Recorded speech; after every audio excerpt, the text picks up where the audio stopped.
This one, let's take a look. This tweet about Jarvis Landry and the Browns sources are saying that Jarvis Landry has not heard from the Browns as of late following drafting 2 wide receivers in the draft.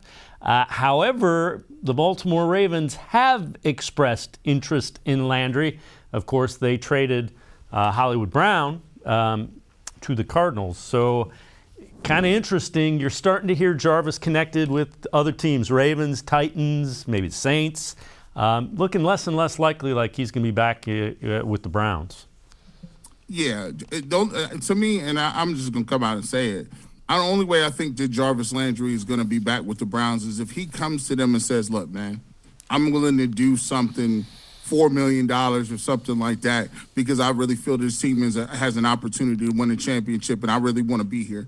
That's the only way I think that the Jarvis Landry thing happens. I mean, when you go out and draft a couple of receivers, which they did, they also got Woods, and there's a kid out of northern Iowa that I think that they're really high on in terms of getting him at a position in the draft. They did a guy that's 6'4", runs a 4.2. I think he's a guy that they look as a guy that could be a project for him.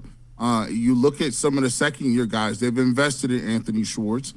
They go out and get David Bell. And I think that they look at David Bell and saying, well, David Bell actually tested better than Jarvis Landry. Go back and look at some of Jarvis Landry's pro days in the combine. He's in the 4.6, high 4.6, low 4.7s. He's not a guy that's going to wow you deep or vertical, not the biggest guy in the world. But Jarvis, what he gives you is that toughness. He can go out and make catches, and he's just savvy.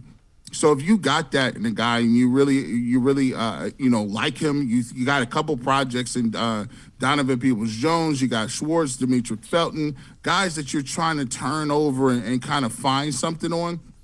Sometimes you think, hey, I might as well just give some of those reps to the young pups and see who turns into something. And so it's cheaper. You have them under asset or under control for a longer period of time. So I don't think that Jarvis is a guy that's going to be back unless something happens where he says, you know what, I'm going to turn down a bunch of money or I'm going to come for a really, really discount price with the Browns.